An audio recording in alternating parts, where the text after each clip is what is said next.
Welcome to episode 180 of the Microsoft Cloud IT Pro podcast, recorded live on May 29, 2020. This is a show about Microsoft 365 and Azure from the perspective of IT pros and end users, where we discuss a topic or recent news and how it relates to you. In this episode, Scott and Ben talk through a recent experience Scott had when working with service principals in Azure AD for use with Azure Kubernetes Service, and then wrap up talking a little bit about parsing JSON in the command line. Hey, Scott, we're recording episode 180 today. 180. Amazing. It really is. And you know what other mark we crossed recently? Because we don't talk about this much. 400,000 downloads over the lifetime of the podcast. Nice. I got to go update the About page. You should. We should actually make some updates around that. So we have. It has been going on 3 years now because we record extra at events. I can't remember when we started this, but it was about this time 3 years ago, which means I have talked to you every week for 3 years. And you're better for it. I keep telling you that, but you don't believe me. I would not be the same man I am today had it not been for you, Scott. Oh boy. Well, let's see if I can teach you some stuff today. Maybe you can teach me some stuff. If we talk about AKS, like you have suggested you would like to, because you have been living in the world of AKS, not to be confused with ACKS when you're talking about networking. Okay, bad joke. No, there's that joke. There's a TCP joke in there somewhere. Yes, you will probably be teaching me more because AKS is not something that I have done much with or have much knowledge in. So, would you like to talk AKS today, Scott? Yeah, we can talk about AKS. I have a bit of a personal question first, though. So my wife and I have been kind of going back and forth on this one. Do you ever have dreams about work? Like, do you get so involved in your work that you go to bed at night and you dream about it? Not a lot. I think I've done it once or twice, but it is not a regular occurrence. However, based on your Facebook status, I thought that was a joke. So was your Facebook status actually happened to you the other night? Or was that Twitter? It's been happening to me on the regular lately. So I am either far too close to my work or my brain is just warping in a very strange way. So last night I was watching TV and fell asleep on the couch, and I'd been spending a little bit of time in the morning running through and playing with an AKS deployment. And one of the things you end up doing in AKS quite a bit after it's deployed, or heck, even while it's deploying, especially when you're working with like Azure CLI or things like that, is you're going to be playing a lot with JSON objects. And when you're in Bash, you want to find better ways to play with JSON because you don't want to be potentially just manipulating raw strings or not having things like access to logical operators for doing selects of given nodes in a JSON document or anything like that, right? You just need a way to kind of like prettify it and make it usable to you so that you can query within it and kind of figure things out. So one of the tools that I've found that I like to do that is JQ. So that's a lightweight and flexible command line JSON processor. Think like SED for JSON data. And, you're kind of on the right path for what it does. Certainly, there's a lot of tooling built into other things like Azure CLI supports queries with JMESPath. If you're looking, like I was doing a bunch of stuff with, like you said, AKS over the last couple of weeks, one of the things you end up doing there is using kube control or kubectl, whatever you want to call it, quite a bit to, you're always querying for services, deployments, nodes, pods, things like that. And there's an operator where you can either get your output back from kube control as JSON, or you can use what they've built in for JSON paths, which uses a query language that's kind of like what's in JMESPath, but not all the way there, which is kind of like what's in JQ, but not all the way there. So my brain's been really kind of warped around these things. So I spent, I don't know, maybe like 30, 45 minutes in the morning trying to figure out this one JQ query, or I would have been happy if it was a JSON path query or anything else that I could have gotten it into. When you're in Kubernetes and you're doing something like, say you do kube control Git nodes or describe nodes, whatever you want to do to get your data back, some providers like Microsoft, when they do things like label a node or label a pod with their annotations, they'll go ahead and label them in a way that some JSON parsers, particularly like JQ, don't like. They will have characters in them that just can't be parsed from a bash command line without a bunch of escaping or other things along the way. So something like a / or an equal sign, just weird things that throw bash off in general, and then you end up in string processing land and all these kinds of things. So what you're saying is Microsoft did not follow conventions around something that has been a standard? Not to bash on Microsoft. So JQ is totally an external tool. Okay. So they don't follow certain standards. Microsoft's not like just ignoring standards here. I can't say that I love that, a million of their annotations have things like / in them, which some parsers treat as a new node and not part of just a key value pair. Things like that. Got it. So is there a standard around how this should all be laid out when you go look at these parsers and stuff? Not to get on a rabbit hole. Well, I mean, it's just JSON. So they should be able to parse JSON. But then you get into, like, I'm trying to parse from bash or, just a Linux shell. So whether it was ZSH or KSH or bash, whatever it happened to be, they all have their own rules for string processing from the command line. And then you're trying to figure out the right way to pass strings into things. Got it. To kind of get it all wired up and where it needs to be. Anyway, I was doing some stuff trying to get down to, I was just trying to write a simple query that retrieved nodes in a node pool, and it gave me the node pool name because it's a cluster with a bunch of different node pools. And then I needed an annotation off of there for the failure domains. So when you create multiple node pools within AKS, you can also take those node pools and push them out to availability zones if you want to. So you can have each node in an AZ. So the way to figure out like where your node sits is doing something like querying for the failure domain. So it's failuredomain.beta.kubernetes.io/zone. And then that'll give you the name of the zone you're in. And then, you can pull out the node name or, like metadata.labels.agent pool will give you the node name and things like that. So you end up doing like all this weird stuff. All I wanted to do was I was first trying to just do like a select statement. So with most selects, and you go look at JQ's documentation, you're like, all right, select equals this. That makes sense, right? As a nice kind of operator to do equality checks. It also does greater than and less than. But I didn't want to do any of those things. I wanted to do basically a like or a match. Kind of like you might be used to inside of PowerShell, or you do like a where clause with a wildcard or something like that. So so essentially like it contains. Yep, exactly. But it took like 45 minutes for contains to click in my head.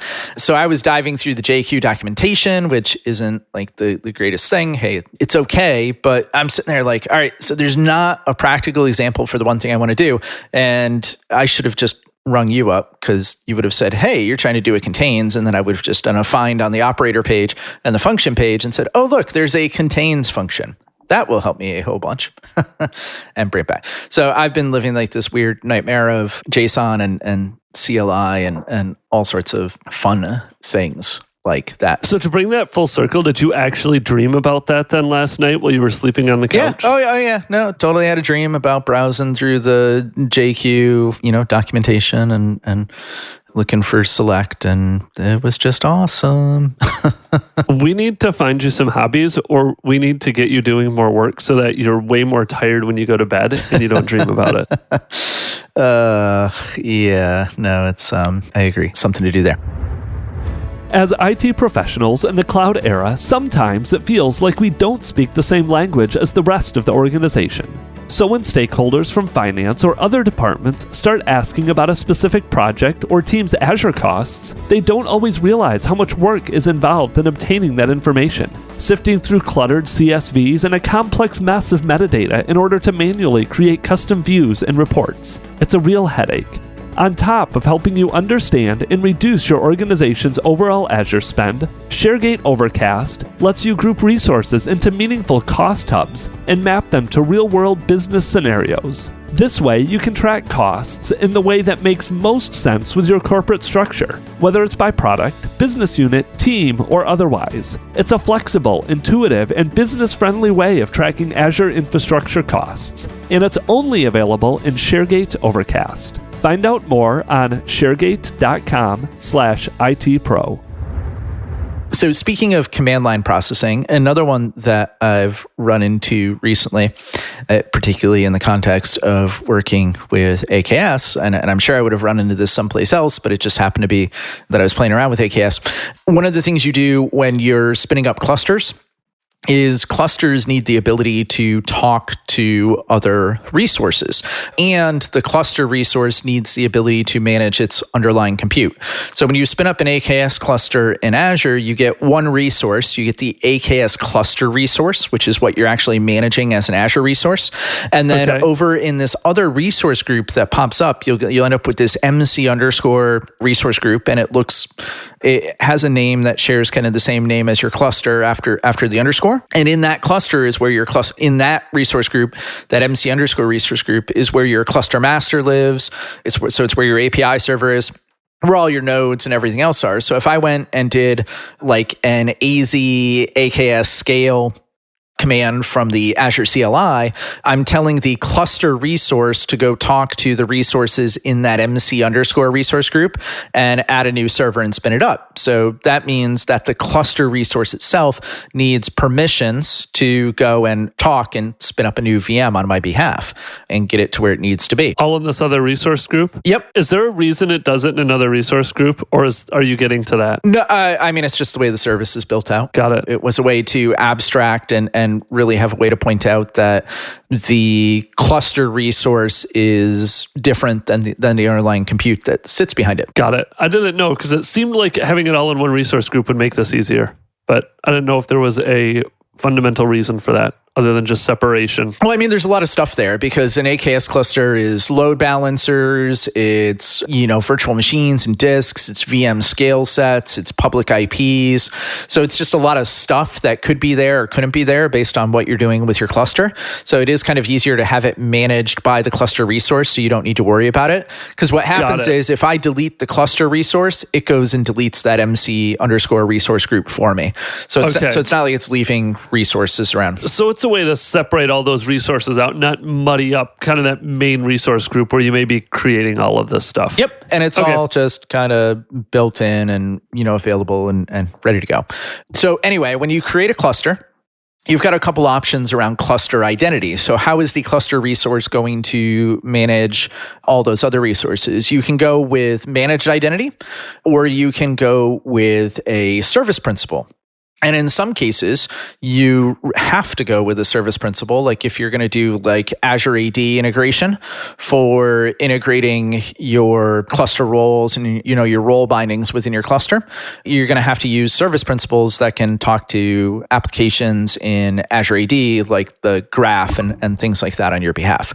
So you end up spending a lot of time with service principals. And if you go ahead and you just create a raw cluster and you just do like AZ AKS create, Microsoft tries to create a service principal by default for you. There's actually a bunch of problems with that. One of the biggest is like, at least for me this last week, 50% of the time, cluster creation fails because it takes 4 minutes up to 4 minutes for a service principal to propagate through AD, because your Azure Active Directory is more geographical than regional. So it takes time for, you create a new user, in this case, a service principal. It takes time for that to replicate through, and you can't use it in the cluster until it's replicated all the way through and where it needs to be. If you're just doing AZ AKS create and you're getting frustrated that your cluster has failed to create because they say AD role propagation failed, you can either thank the AD team or you can thank the AKS team for not fixing this problem. The AKS team blames the AAD team, and the AAD team someday get the better timing in for AAD propagation. But Microsoft fixed it in the portal, but nobody creates a cluster through the portal. We all do it through the command line or through the REST APIs or ARM templates or something like that. All right, so that basically leads down to path. You have to create a service principal. So typically the way you create a service principal is you would just go and do, like from the CLI, it would be AZ, AD, SP create.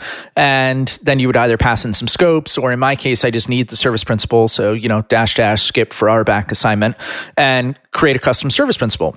When you create a service principal, you're calling a REST API through the Azure CLI, and it's going to return some information to you. So it returns an application ID. It returns a client secret or a password to access that application. And that's your one time and your one chance to go ahead and retrieve that password. So I'm trying to create a script that can spin up clusters very quickly for me as part of a lab. And it's got to do like hundreds of these things. And it's got to be fairly idempotent. And it's got to work every time you run the script. So I'm sitting there. So typically the way I do this stuff is I'll start, with my bash script locally, and I'll write it all there, and I'll be running it against just my subscription. And then usually I'll try and take it up to something like Powershell and figure out like, hey, did I miss a check for a piece of software I need to install or something like that? And then I'll transition into CSE and get it to where it needs to be. So writing locally, if I do AZ, AD, SP create, and I create that service principal, I get one type of password. I get a password that's effectively a GUID. It's formatted just like a GUID. So it's nice, it's easy to parse, it's a string, it has no weird characters, anything in it like that. You go up to Powershell and you run the script. Okay, AZ, AD, SP create, you get a GUID back for the password. When I took it and put it in a CSE, and I'm not doing anything different, so custom script extension.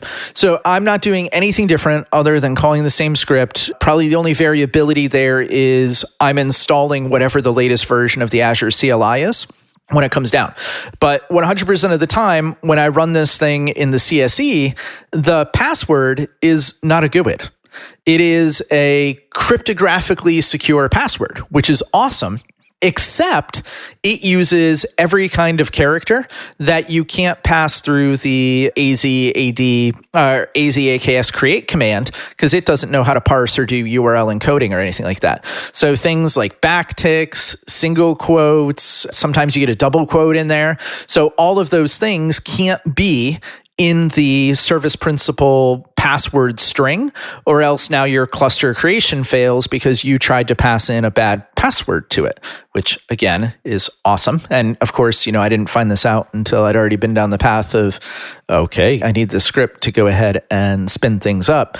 So I ended up having to just do like a big case statement or if statement. Basically what I do is I create the service principal in a loop and I look at the password. And if the password has any of these characters in it, and certainly better ways to do it, but I was in a time crunch, right? I could have done like a regex or something like that. Right. But basically, if it has any of these characters in it, just go and reset the password and keep resetting it until you get something that I'm going to be able to pass through the command that's clean. Outlook add-ins are a great way to improve productivity and save time in the workplace, and Sperry Software has all the add-ins you'll ever need. The Save as PDF add-in is a bestseller and is great for project backups, legal discovery, and more. This add-in saves the email and attachments as PDF files. It's easy to download, easy to install, and Sperry Software's unparalleled customer service is always ready to help. Download a free trial at sperrysoftware.com, SPERRYSOFTWARE.com, and see for yourself how great Save as PDF is. Listeners can get 20% off their order today by entering the code CLOUDIT. That's CLOUDIT, CLOUDIT, all one word at checkout. Sperry Software, work in email, not on email. I want analytics on this, on what the average number of passwords you have to create is before it works. So from what I've seen, it's like 2 or 3. But that's not bad. Yeah, but I couldn't find an open issue or any documentation or anything anything around it. It's just super annoying that it kind of goes down that path and works in that particular manner. Yeah. The only way I found it out, like I said, when you do the same command in Cloud Shell, which is running the latest version of the CLI, and you do the same command on my local, which is running like just 2 patch releases back, and you do the same command running in the CSE, they all produce different output.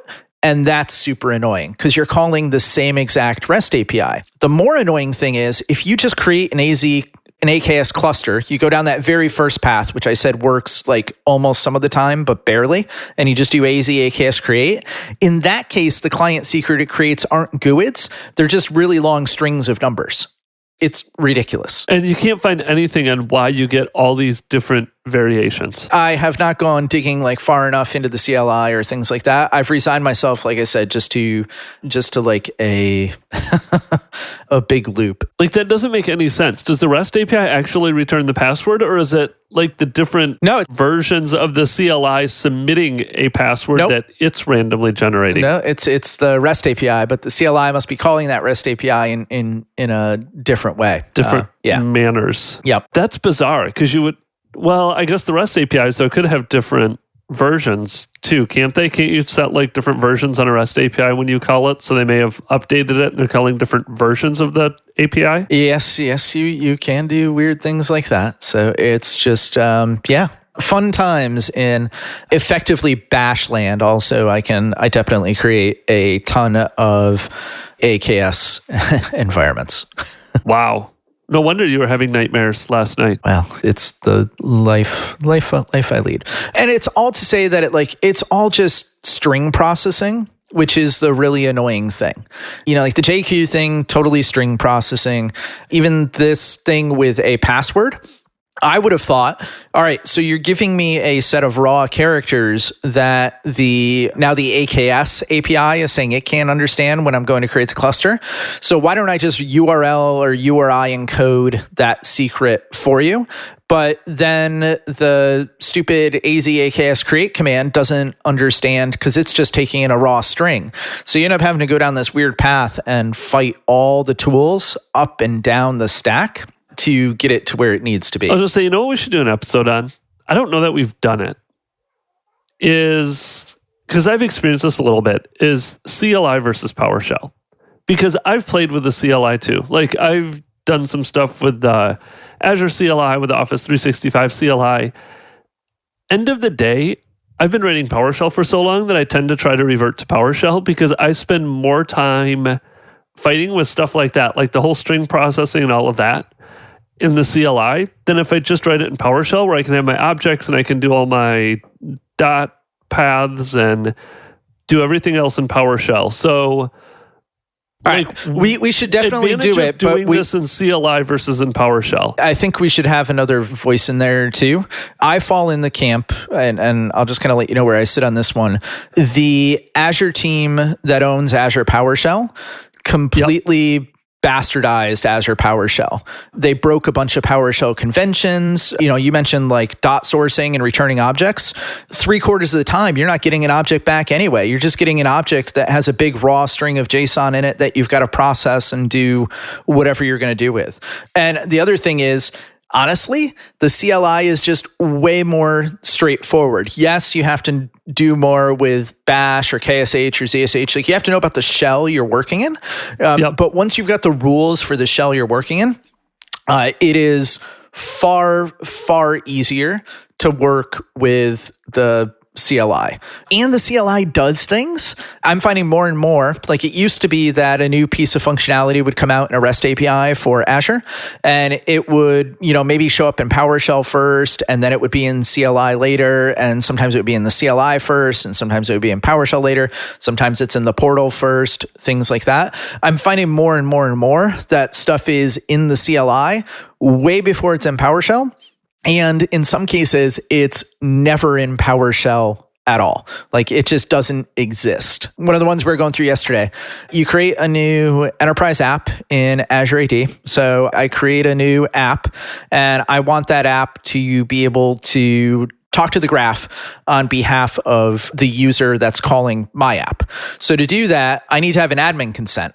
I want it to be able to talk on behalf of the user. So that's an admin consent within my tenant. So there's a couple ways I can go do that admin consent. I can configure that admin consent through the portal. I can go and sign into the app as an admin with like GA or global admin or application admin permissions. And, I can accept that consent prompt. Or I can use the REST API and I can fire off consent in kind of an automated manner. The portal is annoying because what if you're creating your apps, you're creating like your app on the fly and you want to provide consent on the fly? That's no good. Like in the case of creating an AKS cluster that talks to Azure AD, you actually end up creating two apps. You create one for a server component, which can talk to the graph, and then you create one that's a client component, which is associated with the cluster. And then the client component is granted a consent to talk to the server component. The server, okay. Yep. So you end up with this machination where you want to do it automatically. Well, because AKS has created so much through the CLI, the team that owns AKS or the CLI or whatever that portion of that module is, there's actually a command in the CLI where you can grant admin consent from the command line. Nice. Yeah. And it's all there. It's just built in. You don't need to mess with the REST APIs, anything like that. So a lot of the automation engine that we have at the company that I work for is built on the back of PowerShell because we kind of fall into that same camp, I think, where you do. Like PowerShell is the one way forward. It's the one true path, blah, blah, blah.